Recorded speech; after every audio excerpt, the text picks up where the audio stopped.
The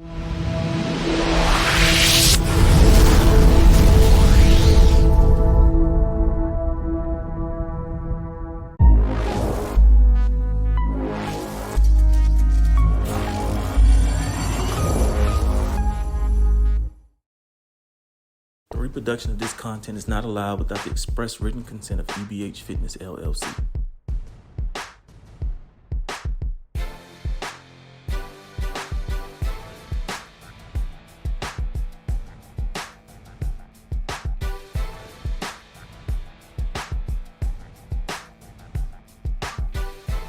We're back. All right, folks, and we are back, and we got an in-house guest this time. No Zoom. We got in-house. This is part 2 of the Week 6 coaches wrap-up, and we're joined here by Chapin head coach Marco Chavez. Coach, thank you for joining us. Thanks for having me. And welcome to the Borderland Sports Report. Appreciate you. Thank you. Yeah, so every Sunday we jump on and try to recap some things that went on during the week, and I mean, you guys did what nobody thought was possible. You took down Goliath. That was a huge win for the program, for you as a coach as well. Let's talk about it. Like, what went into that, getting you guys in that position to pull off that big upset? So, started, with our kids. Our kids just kept on believing. It's easy to go ahead and kind of get your head down. Get your head down and kind of get down after a slow start. But these kids kept on believing. I'm sorry. The coaches came up with a great game plan. We know that the Delvi is a great team, great coach. Year in, year out, we know we're going to get from them. They're going to be tough. But our kids just kept on believing. They had faith in one another. The game plan, they executed it to an elite level, and that's what it was going to take to go ahead and beat a team like that. Definitely. And so, I went and I pulled the numbers, and it's funny. So I have conversations with coaches around the city, and one of the things that they said they finally started giving the ball to their best player. I was like, I don't think he intentionally wasn't, but what went into that? Because I know Davian started at quarterback, right? He did, yes. So he was a starting quarterback these past 2 games. Yeah. So just credit to him to go ahead and being able to make that transition from being our slot, outside receiver, running back, being on defense, rover, safety, corner, whatever we need him to go ahead and do, and just to go ahead and say, hey, to go ahead, I'll take on that responsibility. I'll go ahead and transition to quarterback, and then he's just getting it done. It gives you an opportunity to do something special like we did this past week. Yeah, and he had probably over 300 yards in offense total between passing and rushing. Yeah, it was something like that. I think it was about 290, I believe. He had 141 passing and 149 rushing. Something to that effect. Yeah, so you guys kept that Delvi offense, 21 points, and really the only offense they got was from Jake Fetty, whether it be his arm or his legs. How did you? What was the game plan going into that? You're trying to go ahead and contain Fetty, which like I said, he still did what he does. Yeah, he's a special kid, and there's a reason why Arizona State is getting one of the the premier quarterbacks in the nation, not just the city, but the state, but the nation. And that kid's he's the real deal. But just trying to go ahead and give them different looks. Just slow him down just a little, even though he was full speed and he did what he did, Yeah, he was a 10 for 22 pass and 151 yards. So, you guys were really able to minimize his passing, but then he was 17 carries for 221 yards and 2 touchdowns. Yeah, he's a dual threat, been seeing him, this whole time, especially since freshman year. He's a track kid too. He runs at 200, so he's special. Yeah. But you try to go ahead and take away one, understanding that, he still has another option. But our kids did a great job of, minimizing. We bend but didn't break, especially going into that last drive. We bend but we didn't break, got our offense back the ball, just with enough time to go ahead and be able to tie it up and then take the lead at the end. Yeah. Yeah. So let's talk about your team here and in this win, Coach. Who were some of the guys that stood out for you guys in this victory? Some great guys, or the guys in the trenches, the guys in the box. You know, they did a really great job for us up front. That's what kind of is able to move the ball. It's able to go ahead and put pressure and stop the run on defense, things like that. So those guys did a phenomenal job. Another teams that stand out to me is our special teams. A lot of our skill guys, they're two-way guys. They're also, you know, on the third phase of the game, which is special teams. So being able to go from offense, defense, then get back on special teams, and being able to change the field on people, being able to go ahead and take, you know, whether it's a punt return or a kickoff return, and give us some great yards from some great blocking, some great runs, like from Corwan Martin. That's, you know, he's one of the top returners in the state. Mm-hmm. So things like that, and then he's also one of our punters.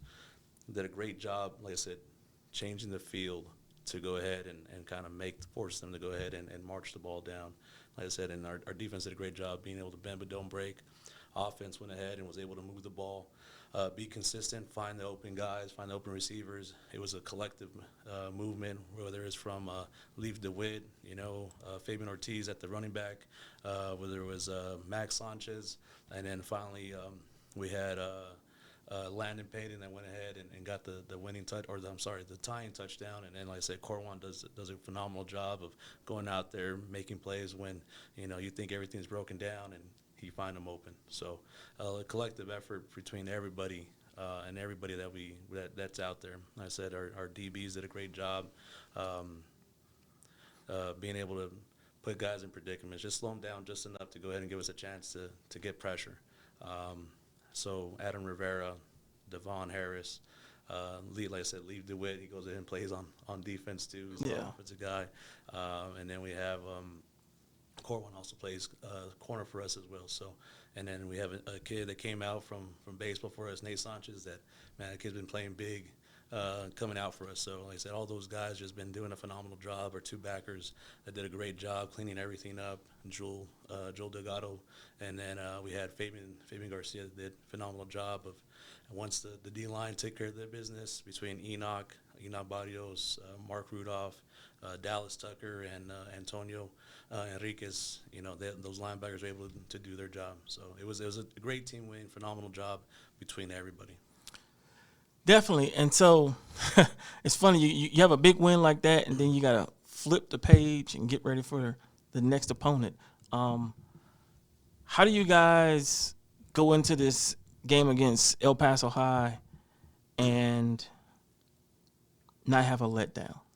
Right. So the biggest thing that, you know, we talked about the kids on Saturday was respect. You got to respect your opponent. So if you respect them, you're going to prepare like you would for anybody else, which is why we prepared so well for our last opponent, Delhi, right? Yeah. So if we go ahead and we have respect for our opponent, we're able to go ahead and prepare with surgical precision, that we're going to be detailed in what we're doing, and that's what's going to go ahead and give us the edge. That's what's going to go ahead and help us keep our momentum and continue to go ahead and progress as a team as we move forward. Make sure we don't go ahead and get our heads too big, because that's just one game. We still need 4 more to go. We're going to take it one game at a time. Definitely. And, you know, before we look at that El Paso High game, I was having this conversation with a couple of the coaches at y'all's level, and, man, y'all blew up you just blew up the district standings in a way that now people are trying to do this mathematics to figure out, you know, how do we still able to get this home field advantage, because right now you guys are sitting in a position where you very likely could have a home game. Mm-hmm. And so, yeah, y'all blew up a lot of people's, I won't say brag, but like the district standings got blown up with that game. I don't think anybody saw that happening. I know I didn't. I'm going to be the first. I'm going to admit it. I'll be the first. But however, I did call this upset. Okay. I did call this upset. They can go back and watch Monday, then Tuesday, Wednesday. Okay. I did call. And matter of fact, I was having a conversation with Kenny Davis from Andrews, and I told him, I said, Kenny, do not be surprised if Chapin beats Del Valle. I was like, they have too many athletes. They just haven't played up to their abilities yet. I said, but don't be surprised if they beat Del Valle. So it's going to be a close game, and don't be surprised if Chapin wins it. And the reason why I felt that way was because I see the talent on the roster, and I'm like, it just hasn't clicked yet. In the last 2 games, I think it has clicked for you guys, and you guys have figured out, okay, this is who we are. This is what we're going to be. This is who we are, and let's roll with it. And I think it's paid dividends. And so I did call. Everybody probably thought I was crazy, but yeah, I did. I was like, don't be surprised if Chapin beats Del Valle. I just looking at the 2 teams, I think you guys had a lot of talent, and you had enough speed to where you could contain a lot of what they do. And so kudos to you guys on that, Coach. No, yeah, we appreciate that. Like I said, our kids, we're young. You know, we graduated 28 seniors last year. You know, so me having to go ahead and replace those guys and those guys that were on that team, that some of them were 4-year starters last year. A lot of them were 3-year starters for us, and so it takes a little bit of time to go ahead and mesh those guys with the guys that came back. Right, we lost some key guys at some key positions, and everyone had to go ahead and figure out, how do I step up? How do I go ahead and change my role? How do I move into my new role? And it's you kind of get thrown in the fire with the first kind of 4 ball games that you get thrown into. You're going against some tough teams, so being able to figure that out. I think one of our coaches on campus, Coach McClain, said that one game doesn't define you, refines you. So being able to go ahead and kind of speak to that and have that type of mindset moving forward is kind of what our calling was. Just keep on believing, keep on trusting each other, having faith in one another, and hey, we know what we are, we know what we can do, what we're capable of. Let's go out there and execute now. And especially this comes after the heels of that loss to Andrews, right?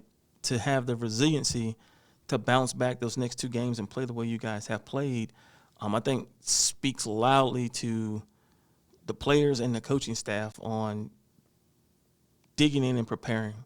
And so kudos to you and your staff and the players on acknowledging that and moving forward, and not living in that loss. Because, I mean, we can say we want to, but that's a big game on the Northeast. When those 2 teams play, but not letting that ruin your season, for sure. So now you flip the page. You got El Paso High coming up. What are some of the things that you guys are looking to do in that game to put you in a position to win? Like we talked about earlier, how do we go ahead and not lose the edges? We got to respect our opponent. We can't go in there thinking that the points from last week get taken to the next week, because they don't. Yep. We're at 0-0.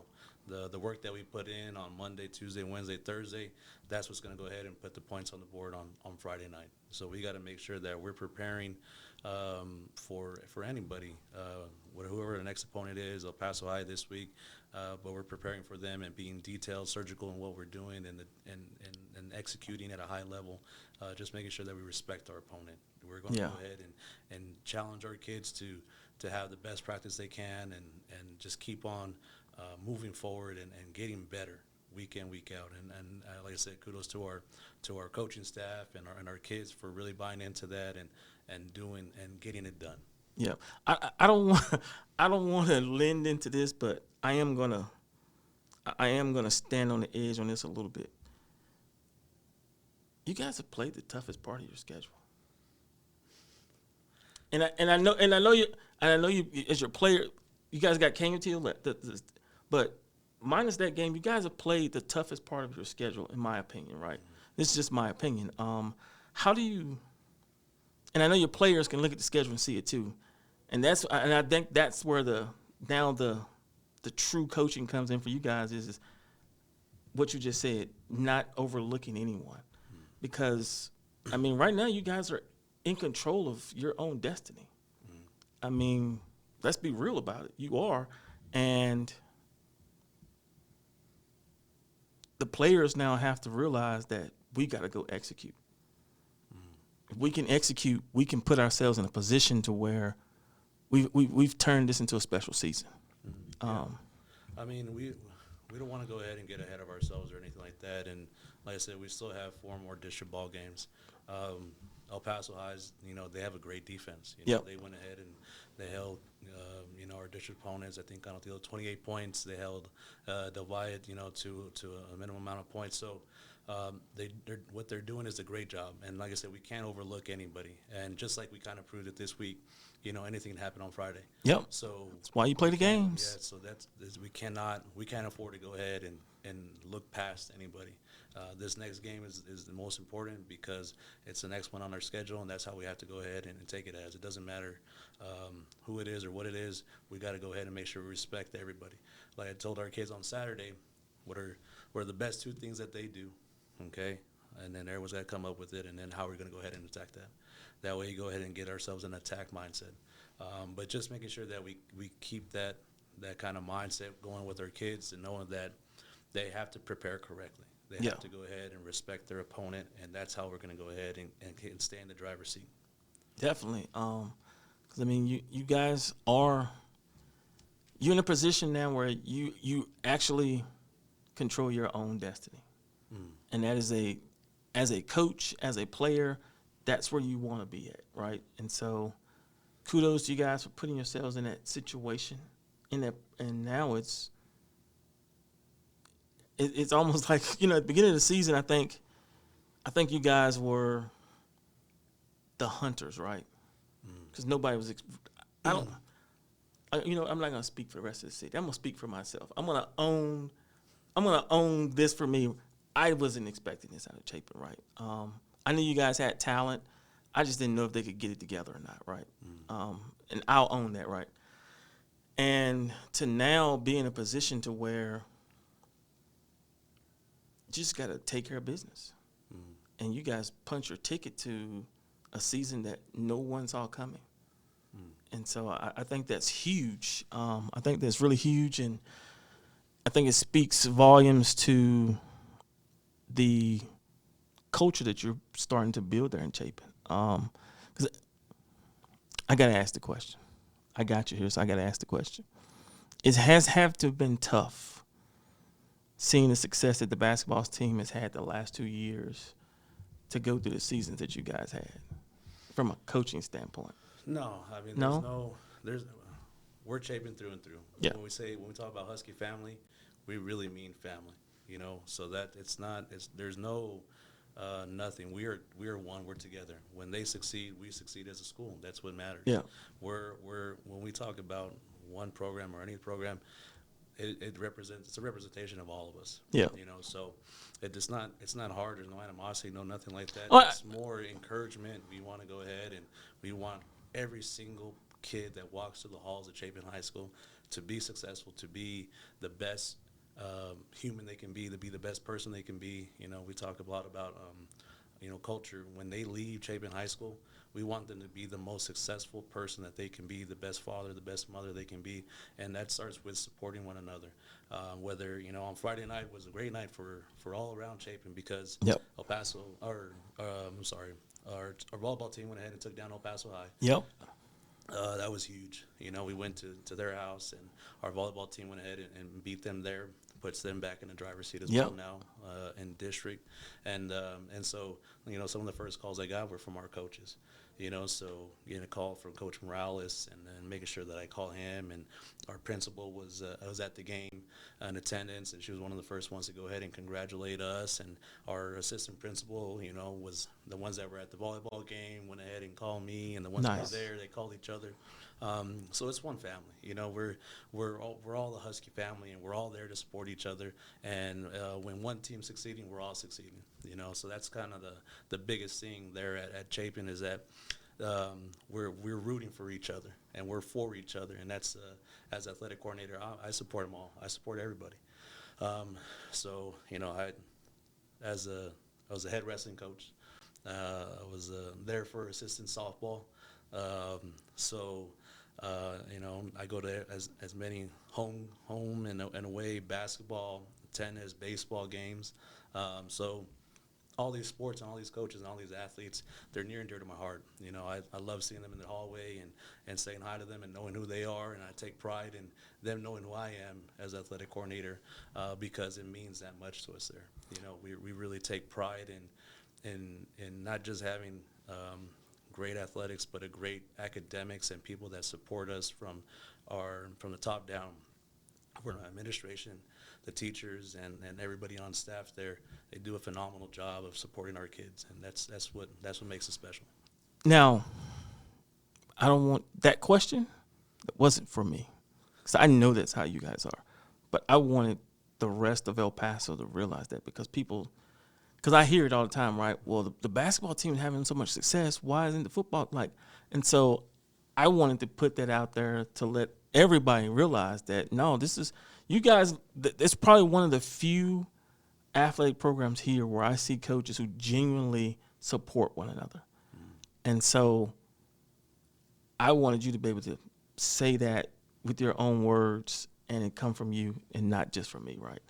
So that's where that question is from. No, I know that that's how you guys are. I have a lot of communications with people over there and just seeing – from the outside looking in how they support. And so, yeah, then you brought the volleyball. That was a huge victory. They did put themselves back in the driver's seat. And that's another team that I don't think people was expecting that to happen with, right? Yeah, I mean, Coach Morales and their staff there, they're doing a phenomenal job with those girls. You know, Zoe, Jaylin, you know, we got a bunch of young setters out there now. We lost our senior setter, and everyone's just kind of been stepping up. You know, it's been taking a little bit to go ahead and kind of gel and mix together, you know, just like our team. Yeah. But once we go ahead and you kind of get settled in and everyone finds out their roles and understand how to execute, then, you know, you go ahead and you see what's happening. So that's the great thing about coaching and about having an opportunity to go out and compete. Because ultimately, that's all you want. You just want the opportunity. You want the opportunity to compete. Yep. And put yourself in a position to win. Like Coach, that's all I got. Like I said, this is probably the easiest interview you'll have. Anything you want to say in closing? No, I just appreciate you having me. Thanks. You know, I'm glad we had time to go ahead and do this, and go Huskies. Definitely. Well, hey, folks, this has been another episode of the Borderland Sports Report. Thank you guys for tuning in. This will close out week 6 as we get ready for week 7. Man, it's rolling along. Have a good weekend. Be blessed.